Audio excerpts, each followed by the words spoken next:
हे दोस्तों नमस्कार। एक बार फिर से स्वागत है आपके अपने यूट्यूब चैनल देव जी के ट्रिक्स में। तो दोस्तों हम लोग यहाँ पर डेली की तरह हिंदी का फुल टेस्ट लगाएंगे, जहाँ पर आपके 50 महत्वपूर्ण प्रश्न हैं और ये डेली क्लास आपकी रात 8:30 बजे से चलती है।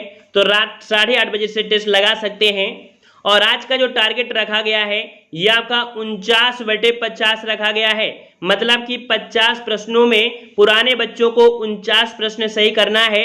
जो न्यू बच्चे जुड़े हैं उन लोगों को 50 में से 40 प्रश्न सही करना है। ये टारगेट रखा गया है क्योंकि आज का टेस्ट पेपर बहुत ही सरल है। ठीक है, चलिए स्टार्ट करते हैं। यहाँ पर आपका पहला प्रश्न दिया है कि अधिकारी में उपसर्ग कौन सा है।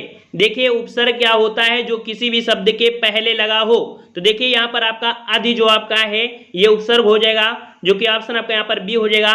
अधि आपका उपसर्ग हो जाएगा। अगला प्रश्न आपका दिया गया है कि हिंदी में पूर्ण विराम का चिन्ह कैसा होता है। चलिए हिंदी में पूर्ण विराम जो आपका है ये कैसा हो जाएगा। तो देखिए ये जो आपका दिया है ये आपका संबोधन है। ये जो आपका दिया गया है यहाँ पर, ये जो आपका दिया गया है ये कैसा है, ये जो आपका है ये आपका इंग्लिश का पूर्ण विराम है।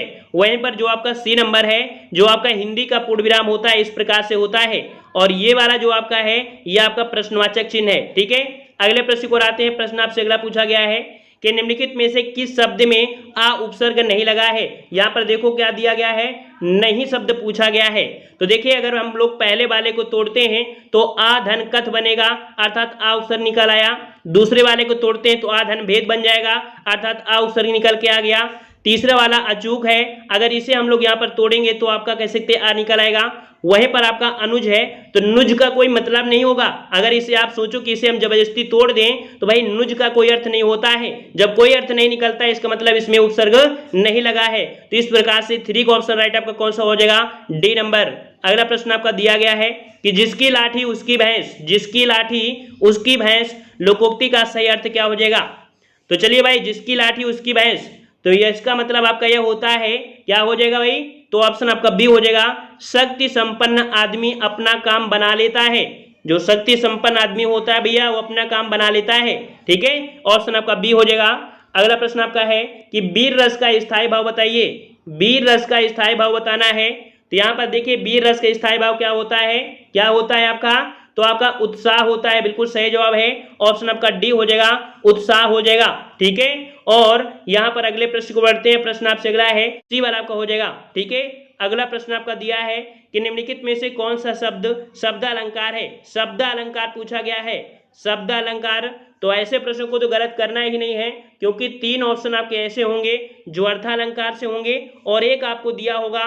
तो यहाँ पर देखो उपमा रूपक उत्प्रेक्षा तो आपने पढ़ा है ना, तो उसके बीच में एक आपका आ चुका है कौन सा, तो यहाँ पर आपका डी नंबर जो आपका दिया है कौन सा, यहाँ पर यमक अलंकार। तो यमक अलंकार जो आपका है ये आपका शब्द अलंकार है। ठीक है, अगला प्रश्न आपका दिया गया है कि निम्नलिखित में से किस शब्द में नि प्रत्यय नहीं है। नि प्रत्यय नहीं है।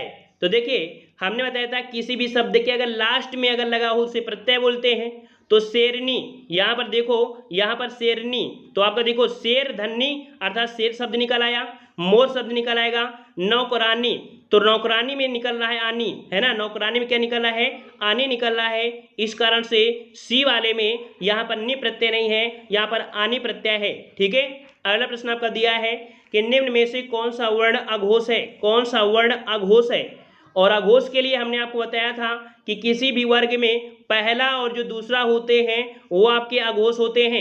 वहीं पर आपके कह सकते हैं जो आपके तीसरा चौथा पांचवा वो आपके वर्ण होते हैं वो आपके सघोष में आते हैं। ठीक है, इस प्रकार से यहाँ पर देख सकते हैं जो आपका का दिया है। ठीक है, कौन सा दिया है, का दिया है, ये आपका अघोष वर्ण में आएगा। तो ऑप्शन आपका यहाँ पर ए सही हो जाएगा। अगला प्रश्न आपका दिया है कि निम्न में से कौन सा शब्द स्त्रीलिंग है। चलिए जवाब दीजिए, निम्न से कौन सा शब्द स्त्रीलिंग है। तो स्त्रीलिंग की पहचान भी हमने आपको बताया था कि यहाँ पर देखिए जैसे कि मान लीजिए किसका और किसकी से आंसर निकल सकता है। उपहार कैसा है, आप देखो तो उपहार कैसी बोलते हैं क्या, नहीं बोलते ना। ग्रंथ कैसा है यही तो बोलते हैं ना। मस्तक कैसा है यही बोलते हैं, मस्तक कैसी है नहीं बोलते हैं। देखो रचना, रचना किसने की है ना। तो इसका मतलब ऑप्शन आपका यहाँ पर डी हो जाएगा, जो स्त्रीलिंग है वो आपकी रचना है, डी नंबर। अगला प्रश्न आपका दिया है कि जिंदगी में कौन सा प्रत्यय है। देखिए जिंदगी में कौन सा प्रत्यय है और प्रत्यय की बात करें तो यहाँ पर देख सकते हैं जिंदगी, तो यहाँ पर जिंदगी में जो आपका प्रत्यय है वो आपके यहाँ पर बड़ी ई हो जाएगा, जिंदगी हो जाएगा। 11 का ऑप्शन आपका बी हो जाएगा, बड़ी ई आपका हो जाएगा। अगला प्रश्न आपका है कि किस शब्द का प्रयोग सदा बहुवचन में होता है। हमने आपको बहुत बार बताया है कि सदा एक वचन में कौन होते हैं, सदा बहुवचन में कौन होते हैं। और अगर आपको नहीं पता है तो एक बार जरूर देख लीजिएगा थ्योरी, ठीक है, यहाँ से क्वेश्चन एक बनता है। चलिए अगला दिया है आपका कि सदा बहुवचन में जो आपका होता है, तो याद रखिए जो आपका प्राण है, प्राण जो आपका है हमेशा बहुवचन में प्रयोग होता है, सदा बहुवचन में प्रयोग होता है। अगला प्रश्न आपका दिया है कि ने किस कारक का चिन्ह है। ने, तो हमने आपको व्यक्ति भी पढ़ाया, कारक भी पढ़ाया, मतलब है दोनों एक ही चीज। तो कहा जाता है प्रथमा कर्ता ने द्वितीय कर्म को, तो यहाँ पर प्रथमा कर्ता ने अर्थात कर्ता ने कर्म को, अर्थात आपका जवाब 13 का आपका ए हो जाएगा। अगला प्रश्न आपका दिया है निम्नलिखित में से सर्वनाम आपका कौन सा है। चलिए सर्वनाम आपसे पूछा गया है, तो सर्वनाम यहाँ पर देख सकते हैं घर पहाड़ नदी तो नहीं होगा ना, सिंपल सी बात है, ऑप्शन आपका बी हो जाएगा, जो आप है यह आपका सर्वनाम हो जाएगा। अगला प्रश्न आपका दिया है कि निम्नलिखित में से विशेषण बताना है, विशेषण आपको बताना है। तो देखिए लंबाई, तो भाई लंबी शब्द आपको तो दिया नहीं, लंबाई दिया है। बुढ़ापा ये तो भाववाचक संज्ञा है, समझ भी आपके यहाँ पर संज्ञा के काम कर जाएगा। यहाँ पर देखो जो शांत है, शांत जो आपका है ये यहाँ पर आपका विशेषण होता है, जो शांति शब्द होता है वो संज्ञा होता है, तो शांति का विशेषण शांत हो जाएगा। इस प्रकार से डी नंबर आपका हो जाएगा। अगला है प्रेरणार्थक क्रिया आपकी कौन सी है। प्रेरणार्थक क्रिया पूछा गया है। प्रेरणार्थक क्रिया मतलब कह सकते हैं जिसमें से प्रेरणा दी जाती है, और हमने आपको बताया था कि प्रेरणार्थक क्रिया आपकी दो प्रकार की होती है, प्रथम प्रेरणार्थक क्रिया, द्वितीय प्रेरणार्थक क्रिया, है ना। तो यहाँ पर आपका कह सकते हैं कि जैसे प्रथम प्रेरणार्थक क्रिया है उसकी जो आपकी पॉइंट होता है वो क्या होता है, तो जैसे आपका बड़ा ना आता है, ठीक है, बड़ा ना जो आपका होता है किसी भी शब्द में लगा है प्रथम प्रेरणार्थक होती है, और अगर वाना शब्द लग जाता है ये आपका द्वितीय प्रेरणार्थक होती है। तो यहाँ पर प्रेरणार्थक क्रिया में देख सकते हैं 16 का ऑप्शन राइट आपका हो जाएगा सी नंबर, सुनाना। सुनाना यहाँ पर देखो कहीं ना कहीं प्रेरणा दे जा रहा है ना, प्रेरणा दी जा रही है ना, इस प्रकार से सी हो जाएगा। अगला प्रश्न आपका है कि लड़के ने पुस्तक पढ़ी, लड़के ने पुस्तक पढ़ी, यह जो वाक्य है किस काल का है। लड़के ने पुस्तक पढ़ी मतलब कह सकते हैं कि पुस्तक आपकी क्या है, पढ़ चुकी है, पढ़ा जा चुका है ना, तो इस प्रकार से यहाँ पर क्रिया पूर्ण हो गई है, इस कारण से पूर्ण वर्तमान काल हो जाएगा। याद रखिए यहाँ पर आपका पूर्ण वर्तमान काल होगा, ठीक है। और अगला प्रश्न आपका है कि निम्नलिखित में से तद्भव शब्द आपका कौन सा है। तद्भव शब्द आपसे पूछा है, और तद्भव शब्द की अगर बात करें तो यहाँ पर देखो जो आश्चर्य होता है, आश्चर्य का ही तद्भव दिया है आपका अचरज, तो ऑप्शन आपका ये हो जाएगा, जो अचरज है ये आपका तद्भव है, इसका तत्सम आपका आश्चर्य बनता है। क्या बनता है, आश्चर्य बनता है, याद रखिएगा, ठीक है। अगले प्रश्न को आते हैं। प्रश्न आपसे अगला है कि शीत का विलोम बताइए। शीत का विलोम पूछा है, और शीत का विलोम क्या हो जाएगा, शीत का विलोम क्या हो जाएगा, बिल्कुल सही जवाब है, ऑप्शन आपके यहाँ पर डी हो जाएगा, शीत का हो जाएगा उष्ण, ठीक है, सिंपल सी बात है, शीत का हो जाएगा उष्ण हो जाएगा। अगला है कर का अर्थ नहीं होता है, इसको भी हमने आपको बताया है, देख लीजिए यहाँ पर समझ लीजिए, क्योंकि यहाँ पर पूरे के पूरे नंबर आपको लाना है। तो कर का अर्थ नहीं है, तो देखिए हाथ तो होता है, टैक्स भी होता है, किरण भी होता है, लेकिन सूर्य नहीं होता है। याद रखिए 20 को ऑप्शन आपका फर्स्ट हो जाएगा, जो सूर्य है ये कर का अर्थ आपका नहीं होता है, 20 को ऑप्शन फर्स्ट हो जाएगा। अगला प्रश्न आपका दिया है कि जो कठिनाई से मिलता है के लिए एक शब्द बताइए। जो कठिनाई से मिलता है, जो कठिनाई से मिलता है उसे हम लोग क्या बोलते हैं, क्या बोलेंगे भाई, फटाफट जवाब दीजिए, कौन कौन हो जाएगा। तो याद रखिए जो कठिनाई से मिलता है उसे हम लोग दुर्लभ बोलते हैं। क्या बोलते हैं, दुर्लभ बोलते हैं जो कठिनाई से मिलता है, ठीक है। अगला प्रश्न आपका है कि अनिल अनल का सही अर्थ बताइए। अनिल और अनल बहुत बार हमने आपको बताया है, अनिल और अनल, और हर एक एग्जाम में पूछा भी जाता है। तो देखिए अनिल मतलब होता है हवा, अर्थात कह सकते हैं वायु, है ना, और अनल मतलब होता है अग्नि। तो इस प्रकार से यहाँ पर ये देख लीजिए, यहाँ पर ये देख लीजिए, तो जवाब आपका कौन सा बनेगा, ए वाला आपका जिसका है वही आपका हो जाएगा। अनिल मतलब आपका वायु होता है और अनल मतलब आपका अग्नि होता है, तो ऑप्शन आपका यहाँ पर फर्स्ट हो जाएगा। अगला है कि पराजय में उपसर्ग बताइए। बताइए भाई, पराजय उपसर्ग पूछा है, और उपसर्ग किसी भी शब्द के पहले लगा होता है, तो परा आपका निकल आया ना, तो ऑप्शन आपका कौन सा हो जाएगा, 23 को ऑप्शन राइट, बिल्कुल सही है, ऑप्शन आपका यहाँ पर सी सही हो जाएगा, परा हो जाएगा। अगला प्रश्न आपका है लिखावट में प्रत्यय बताइए। लिखावट में प्रत्यय बताना है, प्रत्यय बताना है लिखावट, तो क्या बनेगा? लिखावट, आवट, आवट निकलेगा। बिल्कुल सही जवाब आ रहा है सभी का, ऑप्शन डी हो जाएगा, आवट आपका प्रत्यय है। अगला प्रश्न आपका है कि महोत्सव का संधिविच्छेद बताइए। महोत्सव, और हमने आपको पहचान भी बताया था कि किसी भी शब्द के बीच में अगर ओ की मात्रा लगी है, ठीक है, कौन सी मात्रा?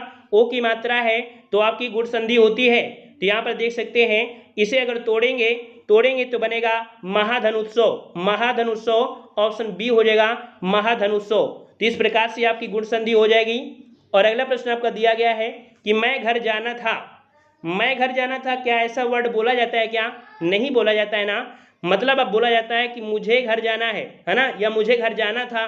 तो इस प्रकार से जो त्रुटि है वो आपकी त्रुटि है आपका ए नंबर में। मैंने का प्रयोग यहाँ पर नहीं होना चाहिए, मुझे घर जाना था, ये आपका सही हो जाना चाहिए था।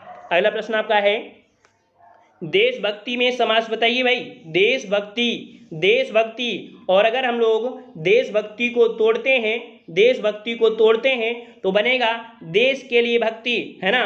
तो यहाँ पर आपका जवाब क्या हो जाएगा 27 में? तो आपका 27 का सी हो जाएगा, ये आपका तत्पुरुष है, संबंध तत्पुरुष हो जाएगा, संबंध तत्पुरुष हो जाएगा। याद रखिए संबंध तत्पुरुष समास आपका है। अगला प्रश्न आपका है कि पुस्तक पढ़ी जाती है में कौन सा वाच्य है? पुस्तक पढ़ी जाती है, देखो फोकस किस में किया गया है? फोकस किस में किया गया है? फोकस आपकी पुस्तक पे किया गया है। और पुस्तक जो आपकी होती है वो आपकी कर्म होती है। क्या होती है? कर्म होती है। इस कारण से ऑप्शन आपका बी हो जाएगा, यहाँ पर आपका कर्मवाच्य है। जब कर्म पर फोकस हो तो कर्मवाच्य, जब कर्ता पर फोकस हो तो कृत्यवाच्य, जब भाव पर प्रकट कर रहा हो तो भाववाच्य होता है। अगला प्रश्न आपका दिया है गद्यांश, और आज के यहाँ पर कह सकते हैं 49 नंबर आपको लाना है। इसका मतलब ये हुआ कि हमें गद्यांश पूरा बताना पड़ेगा। आज यहाँ पर स्किप वाला काम नहीं होगा, छोटा सा आपका है, पढ़ लीजिए, क्योंकि इसी गद्यांश से कुछ क्वेश्चन आपको आईक्यू लेवल में मिलेंगे। कह रहा से भारत ने स्वाधीनता प्राप्त करने के बाद अनेक क्षेत्रों में महत्वपूर्ण उपलब्धियां प्राप्त की है। जब हम स्वतंत्र हुए तो उस समय हमारी स्थिति अच्छी नहीं थी, सरकारी प्रयासों से काफी सुधार हुआ, परंतु अभी भी एक क्षेत्र ऐसा है, देखिए यहाँ पर एक पॉइंट मिला है, एक क्षेत्र ऐसा है जिसमें हम अभी भी कुछ विशेष कर नहीं पाए। वो क्षेत्र कौन सा है? तो वो क्षेत्र कौन सा है? तो वो क्षेत्र आपका है खेल का क्षेत्र, ठीक है, खेल का क्षेत्र। इससे बड़ी विडंबना और क्या हो सकती है कि वर्षों से यह ओलंपिक में कोई भी स्वर्ण पदक नहीं जीत पाया है। तो और अगला पॉइंट आपका है कि दुनिया के छोटे छोटे अविकसित निर्धन राष्ट्रों के प्रतिभागी भी खेल कूद के क्षेत्र में हमसे आगे निकल गए हैं।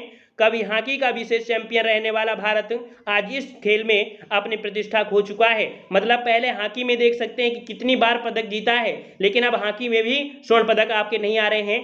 तो खेलों के गिरते स्तर के लिए कौन जिम्मेदार है? खेलों के जो स्तर गिर रहे हैं इसके जिम्मेदार कौन है? तो याद रखिए, एक और सरकार की उदासीनता, एक और सरकार की उदासीनता किसमें? तो आपके दोषपूर्ण में, दोषपूर्ण सरकारी नीतियां, और दूसरी ओर विभिन्न खेलों में संघों की गुटबाजी, अर्थात जो संघ हैं वो आपके टूट चुके हैं। तो संघबाजी जो आपकी गुटबाजी, ठीक है, ये जो आपकी सुविधाएं हैं, प्रशिक्षण का सर्वदा अभाव है, प्रशिक्षण का अभाव है, और कुछ प्रतिभागियों के भाग को लेकर खाली हाथ लौटने पर सभी एक दूसरे को दोषी कहलाते हैं। मतलब अगर उनको स्वर्ण पदक या कुछ पदक नहीं मिलते हैं तो उनको एक दूसरे को दोषी कहला देते हैं। यही सब कारण है, यही सब कारण है जिसके कारण से खेल के क्षेत्र में सब आपके पिछड़े हुए हैं। खेल कूद को राष्ट्रीय सम्मान का पर्याप्त नहीं मानते हैं। याद रखिए, खेल कूद को राष्ट्रीय सम्मान का पर्याप्त नहीं मानते हैं, अभाव है। तो प्रतियोगियों का भी नहीं, अभाव है। तो लगन का प्रोत्साहन, संकल्प और मुंह तोड़ जवाब देने वाले जीवट हैं। देखो हमने यहाँ पर पढ़ाया भी और समझा दिया। अब देख लीजिए, आसानी से इसे सॉल्व कर लेंगे। कह रहा है आपसे, देखो हमने 2 पॉइंट बताया है कि गद्यांश जब बड़ा हो तो उसे आप कह सकते हैं प्रश्नों को पढ़ो। जब गद्यांश आपको लगे कि नहीं इसी में हम देख सकते हैं तो गद्यांश को पढ़ लो। देखिए गद्यांश का उपयुक्त शीर्षक क्या हो सकता है? देख लीजिए क्या हो सकता है। स्वतंत्रता की प्राप्ति होगी क्या? नहीं होगी। खेलों का गिरता स्तर, तो यहाँ पर आपका जवाब हो जाएगा बी नंबर, खेलों का गिरता स्तर, जी आपका सही हो जाएगा। देख लीजिए अगला प्रश्न आपका है कि खेलों के गिरते स्तर का कारण नहीं है, कारण नहीं शब्द आपसे पूछा है, नहीं शब्द पूछा है, तो यहाँ पर देख सकते हैं कि दोषपूर्ण नीतियां, ये तो आपकी हैं। संघों की गुटबाजी, सुविधाओं का अभाव, यहाँ पर दिया है खेलों के लिए राष्ट्रीय सम्मान, तो भैया ऑप्शन डी, ये खेलों के लिए राष्ट्रीय सम्मान ये गिरते स्तर का कारण नहीं है। अगला प्रश्न आपका दिया है कि खेलों पर नकारात्मक प्रभाव पड़ता है, खेलों पर नकारात्मक प्रभाव पड़ता है, देख सकते हैं किस कारण से, जब कह सकते हैं जब आपस में गुटबंदी हो जाती है। सी नंबर आपका हो जाएगा आपसी गुटबंदी होने से। अगला प्रश्न है कि गद्यांश के अनुसार राष्ट्र की उपलब्धियों में नहीं है, गद्यांश के अनुसार देखिए राष्ट्र की उपलब्धियों में जो शामिल नहीं है, मतलब कह सकते हैं ज़्यादा उसको मतलब कह सकते हैं प्रायिकता उसको नहीं दी गई है, तो आपके यहाँ पर देखिए किसको, तो आपके खेल को प्रायिकता नहीं देते हैं। और आपने देखा होगा कि भारत में अगर कोई भी स्वर्ण पदक जीत जाता है तो कोई भी ऐसा जो राज्य नहीं है जो उनको 5 करोड़ ना दें, कहीं गाड़ी देते हैं, कहीं बंगला देते हैं, कहीं कुछ देते हैं। लेकिन अगर यही चीज जब प्रशिक्षण के दौरान उनको अगर ये सुविधाएं प्रदान की जाए, अच्छे कोच दिए जाए, हर स्टेडियम बनाए जाए, हर राज्य में स्टेडियम हो, तो ऑटोमेटिक बच्चे स्वर्ण पदक जरूर पा सकते हैं। लेकिन सरकार की नीतियां इतनी खराब हैं कि सरकार की नीति कुछ कहा नहीं सकता है। मतलब जीतने के बाद उनको करोड़ों रुपए देते हैं, लेकिन यही करोड़ों रुपए पहले अगर खर्च कर दें तो हो सकता है कि आज हमारा जो खेल का क्षेत्र है वो बहुत आगे कुछ निकल गया होता। चलिए यहाँ पर दिया है खेलों में निर्धन राष्ट्र भी हमसे आगे निकल गए हैं, क्योंकि यहाँ क्या है, यहाँ पर कह सकते हैं दोषपूर्ण नीतियां, ये जो आपका हो जाएगा, तो 33 का ऑप्शन आपका सी हो जाएगा। तो यहाँ पर देख सकते हैं कि गद्यांश को समझा, पढ़ा, थोड़ा सा नॉलेज आपको मिला होगा, थोड़ा सा ज्ञान भी आपको बढ़ा होगा। यहाँ पर अगला दिया है कामायनी के रचनाकार हैं, तो कामायनी के रचनाकार आपके जयशंकर प्रसाद है, याद रखिए ऑप्शन आपका ए सही हो जाएगा। अगला प्रश्न है कि गोदान किसका उपन्यास है, याद रखिए गोदान ये आपके प्रेमचंद का है, ठीक है, बिल्कुल सरल क्वेश्चन है, हम आपको बताते जा रहे हैं। गोदान किसका उपन्यास है, तो प्रेमचंद का है, ऑप्शन बी हो जाएगा। अगला प्रश्न आपका है कि बीजक किसकी रचनाओं का संग्रह है, चलिए भाई देख लीजिए, जवाब दीजिए बीजक, और बीजक आपके है किसका, तो भाई बीजक आपके है कबीरदास का, ऑप्शन आपका ए हो जाएगा। अगला प्रश्न है अंधेर नगरी नाटक के रचयिता कौन से हैं, कौन है, तो याद रखिए अंधेर नगरी नाटक के रचयिता आपके कौन हो जाएंगे, बिल्कुल सही जवाब है, आपने कई बार नाटक पढ़ा भी है, अंधेर नगरी, चौपट राजा, टके शेर भाजी, टके शेर खाजा, है ना, ऑप्शन आपका यहाँ पर सी हो जाएगा, आपके भारतेंदु, आपके हरिश्चंद्र, ठीक है। अगला प्रश्न आपका दिया है कि शासकीय पत्र के संदर्भ में कौन सा कथन गलत दिया है मेरे भाई, यहाँ पर दिया गया है कथन जो गलत दिया है, ये पॉइंट आपको फोकस करना है। तो देखिए पत्र के सबसे ऊपर पत्र संख्या लिखते हैं, क्या ये बात सही है, बिल्कुल बात सही है कि पत्र के सबसे ऊपर पत्र संख्या लिखते हैं। दूसरा है कि पत्र संख्या के ऊपर तिथि लिखी जाती है, तो ऊपर तिथि आपकी नहीं लिखी जाती है, तो यहाँ पर आपका पॉइंट आपका कौन सा, डी वाला गलत हो गया।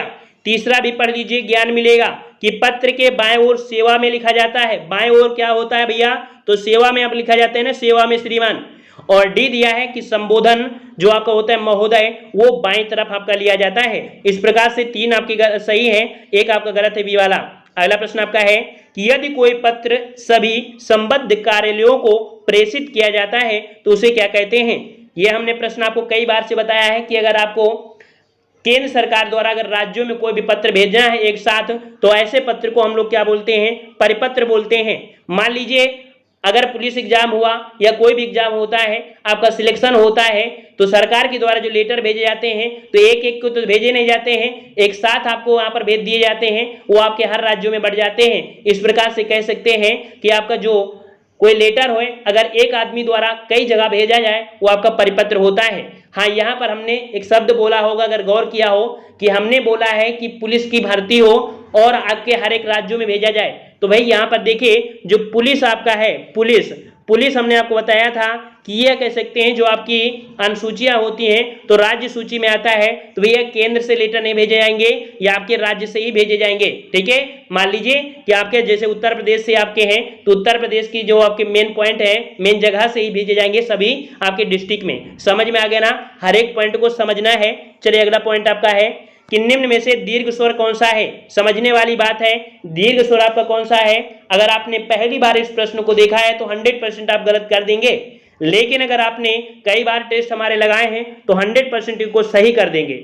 अब किस प्रकार से, तो देखिए दीर्घ स्वर आपके यहाँ पर देखो, जब आपने यहाँ पर कह सकते हैं छंद अलंकार पढ़े होंगे तो हमने आपको बताया था दीर्घ स्वर में ये सभी शामिल होते हैं, है ना। लेकिन फिर भी दीर्घ स्वर में आपके कौन से होते हैं, तो यहाँ पर देख लीजिए 40 नंबर में जो दीर्घ स्वर होते हैं वो आपके होते हैं कौन कौन से, तो आपके कह सकते हैं जो आपका बड़ा होता है, ठीक है, कौन से आपके, तो बड़ा और बड़ी और आपका बड़ा उ, ये आपके दीर्घ स्वर में होते हैं, याद रखिए। जो आपके होते हैं ए, ऐ, ओ, औ, ये आपके संयुक्त स्वर होते हैं, ठीक है। और छोटा, छोटी, छोटा उ और ऋषि ये आपके हस्त स्वर में आते हैं। और एक और हमने आपको बताया प्लुत स्वर जो आपका होता है वो ओम होता है ना। तो यहाँ पर आपका जो जवाब हो जाएगा कौन सा, जवाब आपका हो जाएगा आपका ए नंबर, ये जो आपका है ये आपका दीर्घ स्वर है। तो दीर्घ स्वर हमने बता दिया, रट लीजिएगा, बड़ा आ, बड़ी ई, बड़ा उ, ये आपके दीर्घ स्वर में होते हैं। अब इनको हम लोग यहाँ पर कह सकते हैं कि दीर्घ स्वर क्यों नहीं कहते हैं, क्योंकि ये संयुक्त स्वर हैं। जैसे हमने आपको गुण संधि बताया था, गुण संधि आपको जब बताया था तो वहां पर हमने आपको बताया था कि छोटा या बड़ा आ के साथ जब हम छोटी या बड़ी मिलाते हैं तब आपका ए बनता है, ठीक है। फिर हमने आपको बताया था कि छोटा या बड़ा आ के साथ जब हम छोटा उ या बड़ा उ मिलाते हैं तब आपका ओ बनता है। ये गुण संधि में आपको बताया था, देखो ए और ओ कैसे हैं, ये आपके संयुक्त से बन रहे हैं ना। इसी प्रकार हमने आपको बताया था वृद्धि संधि बताया था कि छोटा प्लस बड़ा आ के साथ जब हम लोग ए और ऐ को मिलाते हैं तो आपका ऐ बनता है। इसी प्रकार से छोटा आ प्लस बड़ा के साथ जब ओ और ओ मिलाते हैं तब आपका ओ बनता है। तो कुल मिला के आप समझ गए होंगे कि जो संधि है, संधि के अकॉर्डिंग ही आपका आंसर ये आपका हो जाएगा क्लियर। अगर आपको संधि क्लियर है तो आंसर क्लियर हो जाएगा। समझ लीजिए कि हमने समय जरूर दिया है, लेकिन किसी के एग्जाम के लिए 1 नंबर मिल जाए ये बहुत ही अच्छी बात होती है। चलिए अगला प्रश्न आपका है कि निम्न में विदेशी शब्द कौन सा है। विदेशी शब्द पूछा है, यहाँ पर विदेशी शब्द आपका कौन सा हो जाएगा, ऑप्शन बी, अमीर जो आपका है ये आपका विदेशी है और ये आपका अरबी भाषा से लिया गया है, बी नंबर। अगला प्रश्न है कि निम्न में से विशेषण शब्द क्या है। विशेषण शब्द आपका कौन सा है, 42 को ऑप्शन राइट आपका हो जाएगा विशेषण। तो देखो अभी आपका ये पॉइंट आया था ना, कौन सा, तो आपका दिया गया है आपका शांत, तो शांत जो आपका है ये आपका विशेषण है और संज्ञा जो होता है वो शांति होता है, ठीक है। और इस प्रकार से याद रखिएगा, ये ऑप्शन आपका डी हो जाएगा। अगला है निम्न में से प्रेरणार्थक क्रिया है। प्रेरणार्थक क्रिया जो आपकी है वो आपकी कौन सी है, देखिए चलना, पढ़ना, बदलना। लेकिन यहाँ पर जो आपका दिया है कौन सा, ऑप्शन आपका बी, ये यहाँ पर आपका जगाना, ये प्रेरणार्थक क्रिया हो जाएगा, क्योंकि किसी ना किसी दूसरे के माध्यम से ही जगाया जा रहा होगा ना, बी नंबर। अगला प्रश्न आपका दिया है निम्न में अव्यय है। अव्यय जो आपका दिया है वो आपका कौन सा है, अव्यय जो दिया है, अव्यय कौन है आपका, आह, ये शब्द जो आपका है ये आपका अव्यय है, आपका सी नंबर। अगला प्रश्न आपका दिया गया है कि भविष्य में होने वाला के लिए एक शब्द बताइए। भविष्य में होने वाला के लिए एक शब्द बताना है और जवाब आपका कौन सा हो जाएगा, भविष्य में होने वाला, बिल्कुल सही है, वेरी गुड, बहुत अच्छी। यहाँ पर जवाब आपका हो जाएगा नंबर भावी। भविष्य में होने वाले के लिए भावी बोलते हैं, काफी अच्छी तैयारी आपकी है। चलिए अगला प्रश्न आपका है कि मैंने यह काम कर लेना चाहिए, वाक्य में अशुद्धि बताना है भाई, अशुद्धि बताना है। यहाँ पर अशुद्धि क्या है, मैंने यह काम कर लेना चाहिए, तो भाई आपको समझ में आ रहा है कि अशुद्धि जो आपकी है मैंने में है, अर्थात यहाँ पर शब्द होना चाहिए कि मुझे यह काम कर लेना चाहिए। इस प्रकार से ऑप्शन आपका यहाँ पर ए आपका यहाँ पर त्रुटि है। अगला प्रश्न आपका है कि अंग अंग फूले ना समाना, मुहावरे का सही अर्थ बताइए। अंग अंग फूले ना समाना, मुहावरे का अर्थ जो होता है क्या होता है भाई, तो अंग अंग ना समाना, अर्थात जब आप बहुत प्रसन्न होते हैं, बहुत आनंद होता है, तभी आपका होता है, ऑप्शन आपका सी हो जाएगा। कोई ऐसा हंसता है कि हंसते हंसते आंसू भी आ जाते हैं, वही बोला जाता है अंग अंग फूले ना समाना। अगला प्रश्न आपका है कि अध्यक्ष में कौन सा उपसर्ग है, अध्यक्ष में कौन सा उपसर्ग है। तो चलिए भाई यहाँ पर अध्यक्ष को तोड़ दीजिए, अध्यक्ष को तोड़ना है तो यहाँ पर आपका बनेगा आदि, ठीक है। इसे इस प्रकार से देखिए, यहाँ पर इसको न लेना, जो वाला डी नंबर आपका है, इसे आपको तोड़ेंगे, इसे तोड़ेंगे तो आपका बनेगा अधि, अधि धन, धन आपका अच्छ बनेगा, अच्छ बनेगा ना, तो अधि आपका क्या निकल रहा है, यह आपका उपसर्ग है, ऑप्शन आपका यहाँ पर ए सही हो जाएगा। अगला प्रश्न आपका है कि मूल पाठ का शब्द अनुवाद कहलाता है। मूल पाठ का शब्द अनुवाद क्या कहलाता है। चलिए 49 का जवाब देना है, क्योंकि यहाँ पर टारगेट आपका रखा गया 49, और अगर इस प्रश्न को आप सही करेंगे तो 50-50 हो जाएंगे, लेकिन गलती हो गई तो फिर आप पीछे हो जाएंगे। यहाँ पर 49, चलिए सभी जवाब बिल्कुल सही जवाब आ रहा है। चलिए काफी लोगों के जवाब आ रहे हैं, बिल्कुल सही है। यहाँ पर देखिए काफी लोगों के जवाब सही है, लेकिन आंसर आपका हो जाएगा डी। यहाँ पर शब्द अनुवाद कहलाता है। 49 का जिसका डी आया वही सही होगा। अगला प्रश्न आपका है, प्राधिकारी के लिए सटीक अंग्रेजी शब्द बताइए। प्राधिकारी, और प्राधिकारी के लिए जो आपका अंग्रेजी आपका होता है वो आपका क्या होता है भाई, क्या होता है, क्या होता है भाई? ऑप्शन आपका बी हो जाएगा, आपका अथॉरिटी होता है, अथॉरिटी होता है। वहीं पर अगर बात करें जो ऑफिसर होता है, ऑफिसर मतलब अफसर होता है, वहीं पर आपका लॉर्ड, लॉर्ड जो होता है भगवान को बोला जाता है। और आपका वहीं पर दिया गया है, जो आपका दिया है प्रोप्रिएटर, ये बोला जाता है आपके मालिक या स्वामी को बोला जाता है। इस प्रकार से आपका यहाँ पर बी आपका यहाँ पर सही हो जाएगा। और यहाँ पर आप लोगों को कमेंट करिए जरूर कि आज के टेस्ट में आपने कितने नंबर लाए हैं। अगर आपने 49 से कम बोले, देखो जबरदस्ती मत कर देना, ईमानदारी से बताना कितने आपने सही किया है, ठीक है? कोई मार खाने वाली बात नहीं होती है, लेकिन जरूर बताइए कितना आपने सही किया है। तो आज की वीडियो इतना ही, मिलते हैं नए वीडियो में, तब तक के लिए धन्यवाद। जय हिंद, जय भारत।